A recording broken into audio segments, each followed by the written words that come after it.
பிஸ்மில்லாஹிர் ரஹ்மானிர் ரஹீம். அல்லம்னாஹு ஷ்யர வமா யம்பகி லஹு இன் ஹுவ இல்லா திக்ரும் வ குர்ஆனும் முபீன். சூரா யாசீனுடைய 69வது வசனம். இந்த ஆயத்தில், இந்த வசனத்தில் அல்லாஹ் வேறொரு தலைப்பின் மூலமாக அல்லாஹ் ஆரம்பிக்கிறார். மேலே சொன்ன விஷயம் என்பது, மனிதர்களுக்கு நாம் நீண்ட ஆயுளை கொடுப்போம், ஆனால் அதனுடைய படைப்பிலே மாற்றத்தை ஏற்படுத்தி விடுவோம். குழந்தை பருவம், வாலிப பருவம், அடுத்து வயோதிக பருவம், இப்படியாக நீண்ட ஆயுளை கொடுத்து இப்படி மாற்றத்தை கொடுத்து விட்டோம். ஆனால் அவர்கள் அதை சிந்திக்க வேண்டாமா என்கிறதாக நேற்று அது அந்த ஆயத்திலே படிக்கப்பட்டது. இன்றைக்கு அல்லாஹ் வமா அல்லம்னாஹு ஷ்யர வமா யம்பகி லஹு, தன்னுடைய நபியை பற்றி அல்லாஹ் சொல்கிறார்.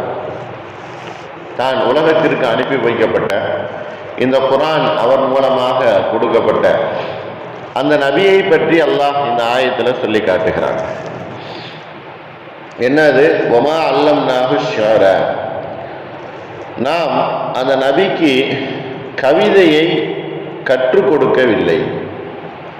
வமா அல்லம்னாஹு ஷ்யர, கவிதையை அந்த நபிக்கு நாம் கற்றுக் கொடுக்கவில்லை. வமா யம்பகி லஹு, அவருக்கு அது அவசியமும் இல்லை. அந்த நபிக்கு கவிதையை நாம் கற்றுத்தரவும் இல்லை. வமா யம்பகி லஹு, அந்த கவிதை கற்றுக்கொள்ளணும் என்கிற அவசியமும் அவருக்கு இல்லை. அப்ப என்ன விஷயம்? இன் ஹுவ இல்லா திக்ருன், இந்த குர்ஆன் இருக்குதே, இது நினைவூட்டலாக இருந்து கொண்டிருக்கிறது. இந்த குர்ஆன் கவிதையோ அவருக்கு கற்றுக் கொடுக்கப்பட்ட கவிதை வசனங்களோ கிடையாது. மாறாக இது நினைவுபடுத்தக்கூடிய நல் உபதேசங்களையும் நல்வழிகளையும் நேரான பாதைகளையும் சொல்லக்கூடிய ஒரு வேதமாக, ஒரு வேத நூலாக இருந்து கொண்டிருக்கிறது இந்த குர்ஆன். அடுத்து குர்ஆனும் முபீன், தெளிவாக ஓதப்படக்கூடிய ஒரு நூலாகவும் ஒரு வேதமாகவும் இருந்து கொண்டிருக்கிறது. குர்ஆன் அப்படின்னு சொன்னா ஓதப்படுதல், ஓதுதல், அதிகமாக ஓதுதல் குர்ஆன். முபீன் அப்படிங்கிறதுக்கு அர்த்தம் தெளிவாக ஓதிக்கொண்டே இருக்குதல் அப்படிங்கிற அர்த்தம். முபீன் அப்படின்னு சொன்னா தெளிந்த நீர், சுத்தமான ஒரு இடம், சுத்தமான காற்று, தெளிவாக இருக்கக்கூடியது, பார்த்தால் உடனடியாக விளங்கி கொள்ளக்கூடியது, கேட்டால் அதுதான் அப்படின்னு உடனடியாக நம்முடைய சிந்தனையிலே வரக்கூடியதுக்கு தான் முபீன் என்பதாக சொல்லப்படும். அப்ப இன் ஹுவ இல்லா திக்ருன், இந்த குர்ஆன் இருக்குதே, இது அது உபதேசம் செய்யக்கூடியதாகவும் அதே நேரத்தில் அறிவுரை கூறக்கூடியதாகவும் தெளிவான ஒரு குர்ஆனாகவும் இருக்குது என்கிற அர்த்தமும் வைக்கலாம். அல்ஹம்துலில்லாஹ். இந்த ஆயத்துக்கு சுருக்கமான கருத்து என்ன அப்படின்னு சொன்னா, தன்னுடைய நபி அவர் ஒரு கவிஞர் கிடையாது, கவிதை சொல்லணும் அப்படிங்கிற அவசியமும் அவருக்கு இல்லை. அவர் மக்களை ஈர்ப்பதற்காக வேண்டி தன்வசம் கவிதையாக அவர் சொல்லணும் என்கிற அவசியமும் அவருக்கு இல்லை. ஆனா இந்த குர்ஆன் தெளிவானது, நேர்வழி காட்டக்கூடியது, அறிவுரைகளை அதிகமாக கூறக்கூடியது என்பதாக அல்லாஹ் இந்த ஆயத்தில் சொல்லுகிறார். அப்ப என்ன அர்த்தம்? அந்த மக்கள் கவிதையில அதிகமாக தன்னுடைய ஈடுபாடு கொண்டவர்களாக இருந்தாங்க. அந்த அரபு மக்கள் கவிதை வார்த்தைகளை சொல்வது அவர்களுக்கு அவ்வளவு ஆனந்தமாகவும் சந்தோஷமாகவும் இருந்தது. ஆனால் இயற்கையாகவே இயல்பிலேயே நபி ஸல்லல்லாஹு அலைஹி வஸல்லம் அவர்களுக்கு அந்த மாதிரி ஒரு நிலைமை என்பது இல்லை. சொந்தமாக கற்பனை செய்து கவிதைகளை வளர்த்து அடுத்தவங்கள்ட்ட சொல்லணும் அப்படிங்கிற இயற்கையாகவே அவர்களுக்கு கிடையாது. இன்றைக்கு கற்பனை கவிதைகள் நிறைய பாடப்படுகிறதா இல்லையா?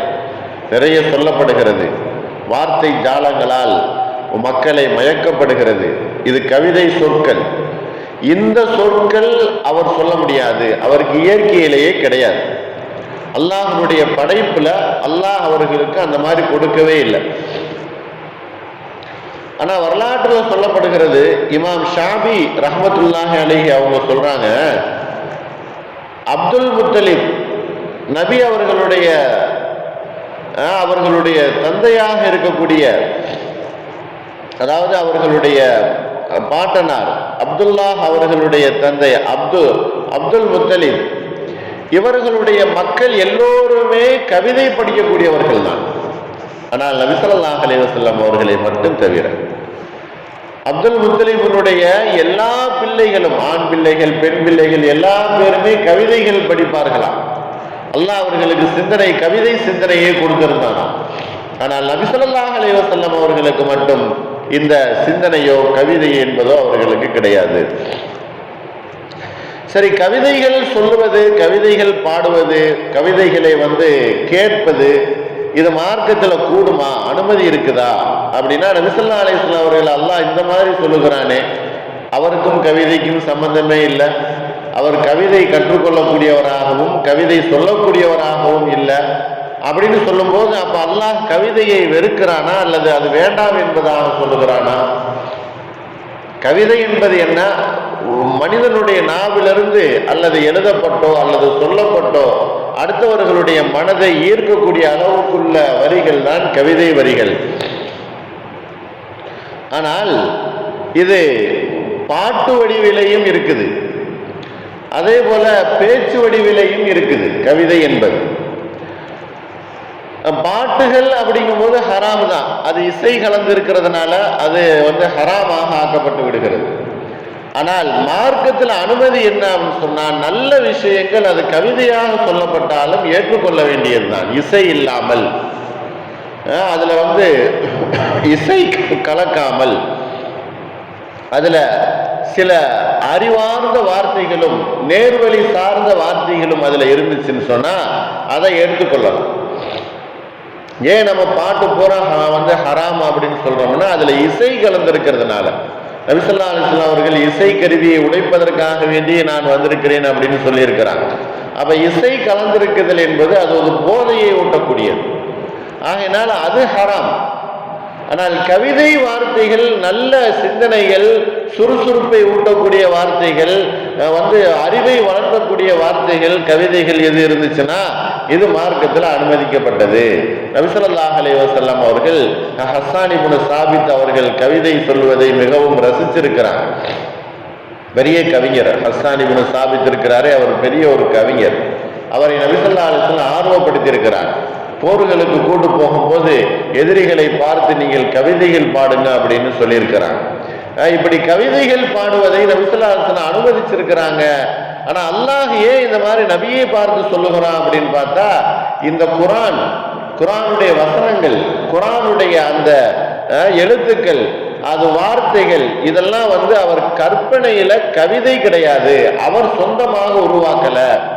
என்ன சொன்னா, கவிஞர்கள் பொதுவாகவே தன்னுடைய கற்பனைக்கு அடிமையாகி விடுவார்கள்.